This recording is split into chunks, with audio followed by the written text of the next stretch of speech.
Welcome to Governance Professionalism. I'm Colin Sharp. And I'm David White.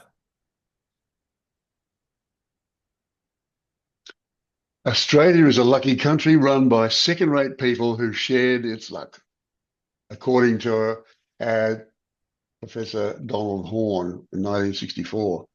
Australia has begun again earned that epithet, the lucky country, as characterised by Professor Donald Horne AO, who lamented our complacent reliance on our mineral wealth and farming prosperity in the 1960s. Today, it seems we've not learned that lesson that Horne was instructing us, and we're even in a worse position now. Nevertheless, Dr. David White and I will review our situation and hope to offer an alternative. Over to you, David. Thanks, Cole. Yeah, so are we still a lucky country? I think we still are. And we've still got a high reliance on digging stuff out of the ground and growing stuff. And we've got actually the characteristics of a developing country masked by the fact that we make exorbitant money from minerals and agriculture primarily. And Harvard, looking at sophisticated exports countries, Australia is very, very low on sophisticated products and services. And this is a major problem. Now, we will probably be still continually being the lucky country because we've still got rare minerals and other things that we can exploit. But we need to diversify into value-added manufacturing and high technology if we can, if we've got a competitive advantage. But that's going to require world-class professionalism. And that's really the underlying theme of this session, to share concerns about Australia's economy and governance, to have a look at what we need to do to think more strategically about a high-performing, professionally governed country. And to do that, we're going to need a national talent pool of whole performers. And that hopefully can be delivered by world-class professional associations and management schools. So that's what we're going to cover. And the next slide will drill down into, well, just how good an economy are we? How good is our governance? And so if we look at the top right-hand corner there on high-performing country, high-performing country does enjoy superior and sustainable prosperity and well-being.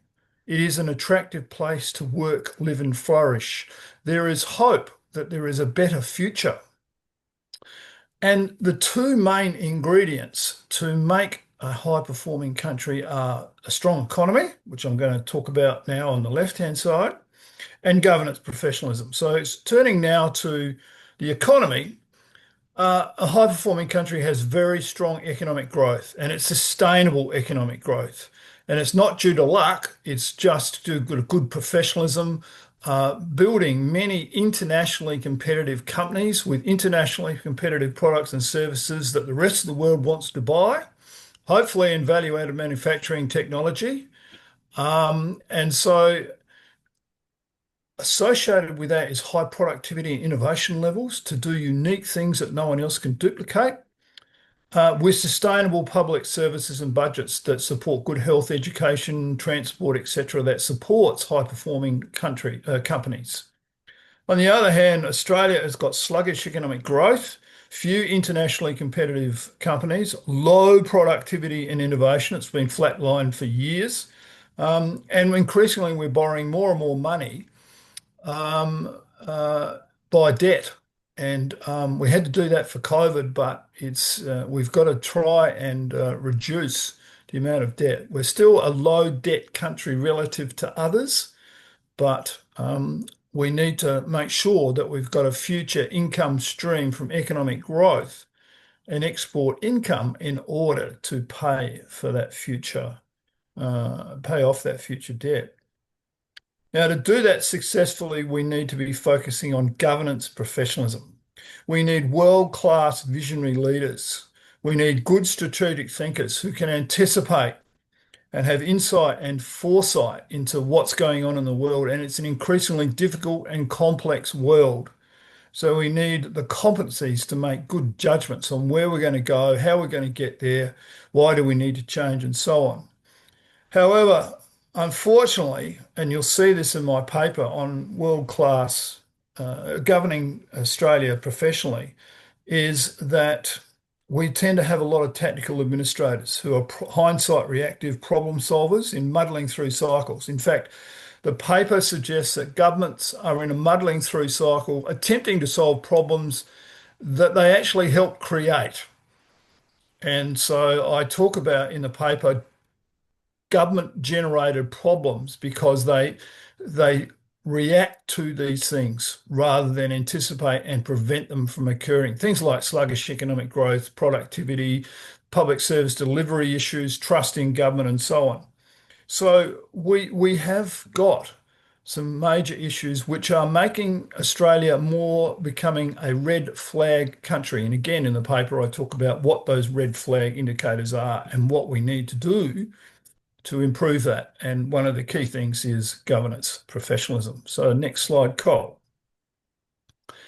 Now, if we are going to think strategically, how do we do that? And this is where Colin and myself have been teaching strategy for many years. We need to do we need to work to a system to be systematic. So we need to figure out, and this comes back to those four things: why change? Where are we actually going? So we've got a clear picture. How are we going to get there? And what has been achieved? So we can constantly look at those four things. So we need to work to a system.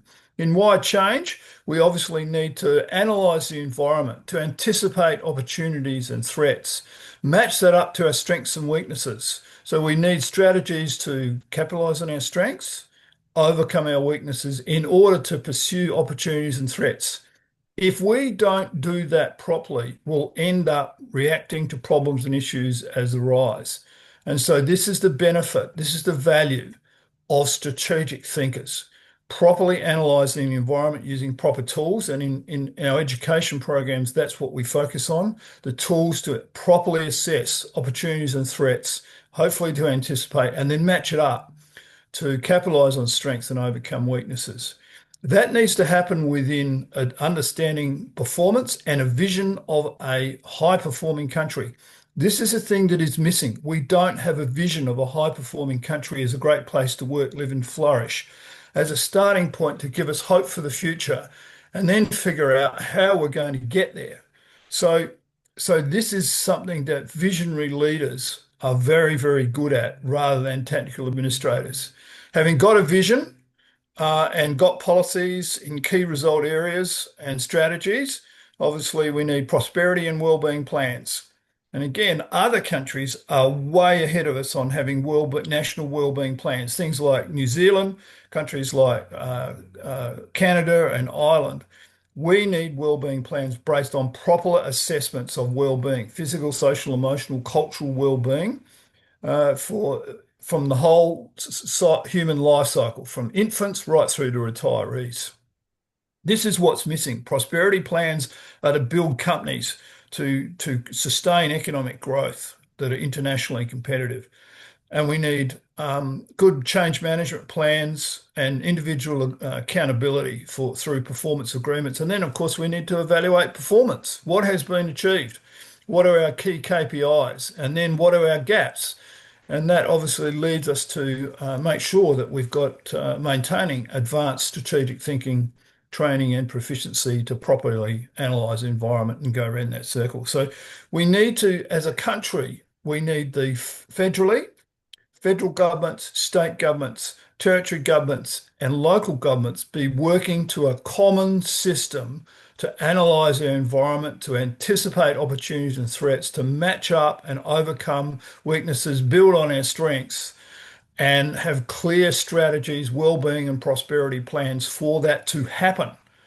And it's not happening properly at the moment. We're running on luck and complacency.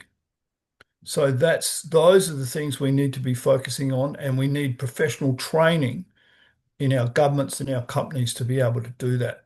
So that leads me to the next slide of how do we bring this into fruition? And we need world-class professional associations and management schools.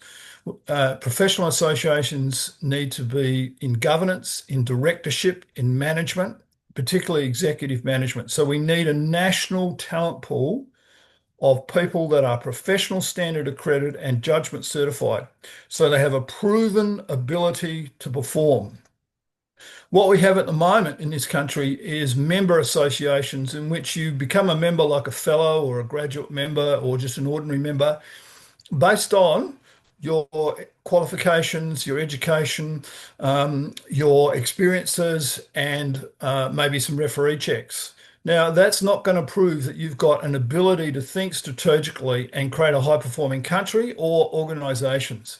And so we need professional standards with professional associations supported by world-class management schools in partnership with professional associations to get strategic thinking, focusing on competitiveness and value.